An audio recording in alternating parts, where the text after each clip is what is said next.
Hey guys, thanks for watching and welcome to Smart Money Minds. My name is Ben, and today I'm going to be talking about a few life lessons and failures that I've learned in my 20s and 30s.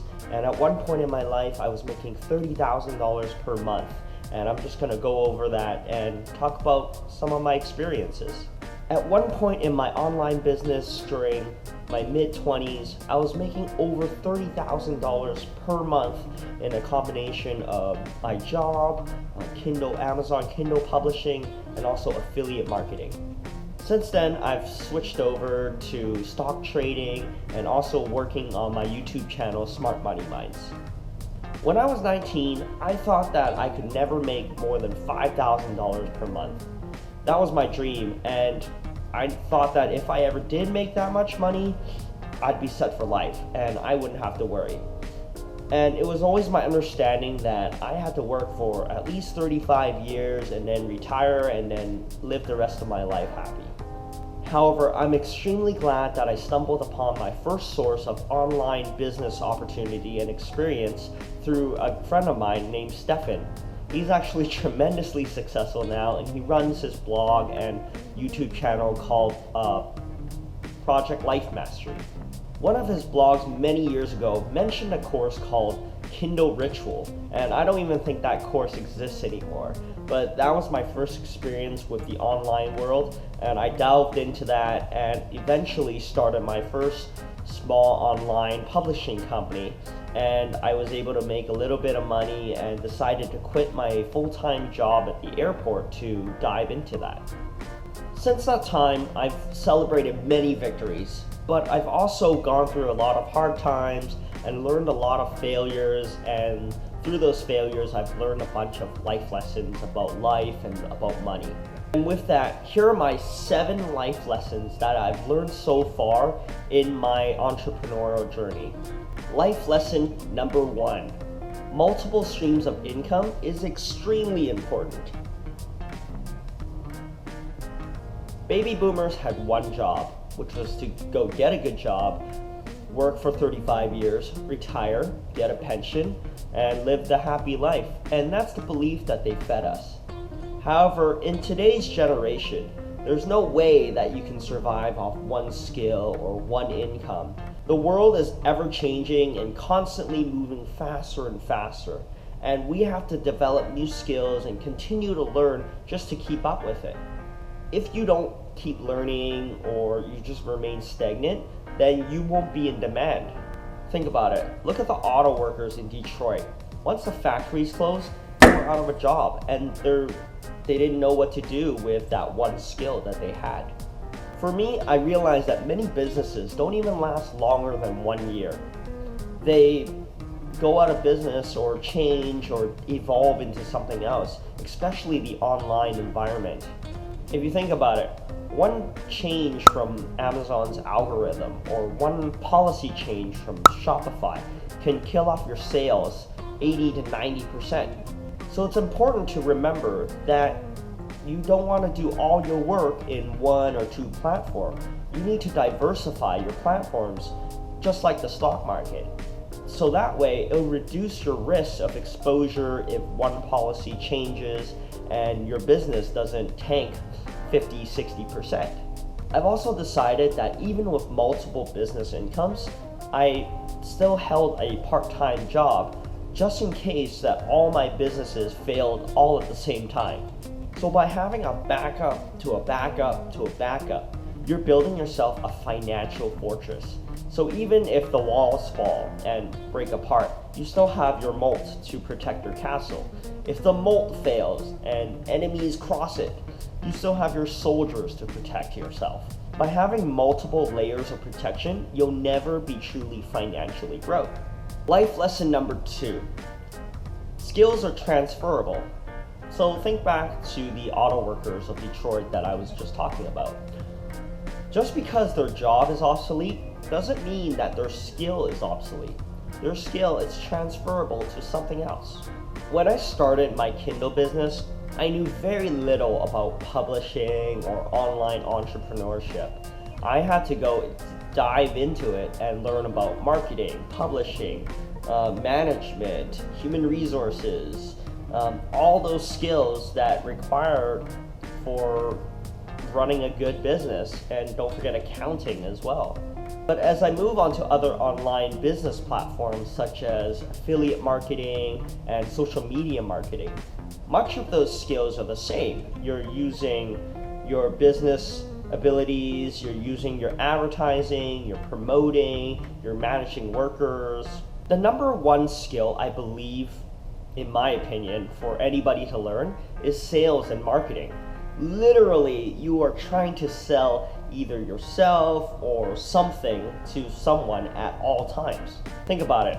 If you go to an interview, you are trying to sell your skills and your attitude so that people would want you for the job. If you go on a date, you're trying to sell your own desirability and your own attractiveness. So if you know how to sell yourself and sell your product, you're learning more about human emotions, human psychology, and just how to win over other people. These soft skills are not the only thing. Let's think back if I was a auto factory worker. Let's ask ourselves, what knowledge do I know? I know how these cars work and how to put them together. I know how to use tools, so maybe with a little more training and education, I can either go be a car mechanic or maybe be a handyman. Always question yourself, what do you know and what skills do you have? And start from there. And from there, you can start building upon your skills and understanding what information you need to take the next step. Life lesson number 3, always push the edge. That means do a little more, learn a little more. During the time I was making my peak income, I decided I didn't need to push anymore. I just sat back, I spent time relaxing, I went on vacation for 3 months, and I just solely focused on trying to maintain that one business and maintain my current status of income. When Amazon started to change some of their terms and policies, my books started to lose sales, and I started to panic. And I did the only thing that I knew, which was to pour more money into what I knew, pour more money into the books, make the books better, and just to do more publishing. I also decided to take coaching and not think it through, and so the coaching was ineffective and expensive. When you start to see things go downhill, you'll start to get emotional, panic, be desperate, and just be fearful. And that's not a good place to be for running a business. It's very easy for mistakes to build up, and your problems will come down on you like an avalanche. My lesson is this: when you're living comfortably and perfectly content, you know it's time to challenge yourself. Find a new skill or a new hobby to learn and grow in so that you can be prepared for the next thing that's coming up. My lesson is this: when you're perfectly comfortable and absolutely content with your life, it's time to go out and challenge yourself. Go and learn something new, or just make what you have even better. When Tiger Woods was the best golfer in the world, he went out there and decided to change his entire swing, where nobody does that. He knew in order to get even better than the best, he needs to deconstruct what he's already learned, and he's adding layers to his new knowledge, to his skill. And now, therefore, recently, he's won the Masters again. Looking back, if I started stock trading and stock investing back then, or just learned to invest in other financial vehicles, I'd be light years ahead of where I am now. Don't settle for what you got now. Go lean into your comfort boundaries and reach out a little bit. Keep slowly expanding your comfort zone bigger and bigger through just a little bit of pain and maybe a little bit of disappointment. Think about Tiger Woods when he didn't win a championship for years to come because he knew he needed to perfect his new swing. And look at it, he eventually did it. Life lesson number 4. Mistakes are not fatal as long as you're learning from them. During the earlier stages of my Kindle business, at one point I was making $6,000 per month, and I knew that if I kept going and kept doing pretty much the same stuff continually, I can hit $100,000 per month. Then one morning, an email came in from Amazon and said, hey, guess what? Some of your books have infringed on copyrights. We're gonna ban your account and you're not gonna get paid. I was devastated, defeated. I went from $6,000 to $0 in one morning. However, after crying for about 5 days, I decided to take my wealth of knowledge, which is something they can't take away from me, and my money that I've saved up previously, and went full throttle back into the Kindle business again. And from there, knowing full well that I can't be infringing my copyrights or falling into that mistake again. And within 1 year, I built 2 accounts that were both worth $10,000 income each month. You can lose a job, be in debt, lose a loved one, but remember that none of this is fatal. You are alive. You have your mind, your soul, your spirit, and all that is alive and well, and you're a wealthy person within. And being able to fight through it to the other side is a struggle that you need to learn. Life lesson number 5. Know when to move on and start something new. In this ever-changing online environment, things come and go so quickly. There's always new coaches popping up, teaching you something that may be outdated. You can struggle on, but you can still see no results. For me, in my Kindle publishing, I found that my business values and my own values were no longer aligned. There was a lot of manipulation and loopholes that were necessary in order to be profitable in the business, and I just wasn't providing true value to the customer. It wasn't something that I love to do every day, and it just wasn't motivating for me anymore. My Kindle books were great while it lasted, but just like any relationship, even though you put 110% in something, if it's not right, then you just gotta learn to move on and do something that you find passionate and can get you out of bed every morning. If you have a crappy job and a crappy relationship and a crappy life, that's on you. You have the power to change that, even if it's extremely uncomfortable for you. You have to learn when to move on and perhaps give up what you have now for something that's potentially even better in the future. Life lesson number 6. The economy is manipulated and businesses are gray. Trust your gut and do your research. When I was young, I believed that people were genuinely honest and that businesses were out to do good things for the world. And I had a very rosy view on how the world is. However, the more I discovered on my business journey, the more I realized that there's a ton of manipulation and greed in the business world and also in the economy as well.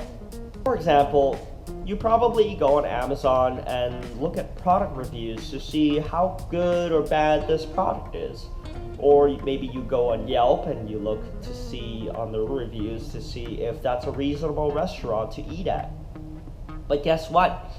40 to 50% of those reviews are fake, or paid for, and someone else wrote them. Likely somebody from India or Bangladesh who's never bought that product, used that product, or went to that restaurant, wrote a very nice and positive review for you to read.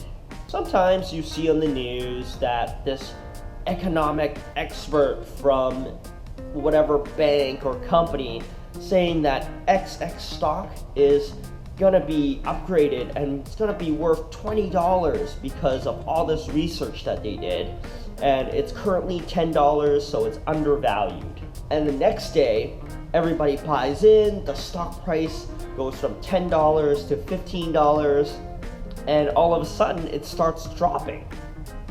You ever hear of pump and dumps by greedy billionaires? Well, guess what? These corporations and companies and banks are doing the exact same thing. Reputable businesses. Think about it. They probably bought at $7 or $8 at that stock, and now the stock is at $10, and they're going to release this news and tell you that this stock is now worth $20. And so everybody buys in, and they're already in, and they're going to sell it for a profit. And don't forget those gurus out there that are the top investment stock trader or the top entrepreneur that's going to teach you how to make an $800 million business overnight if you just buy my $5,000 course.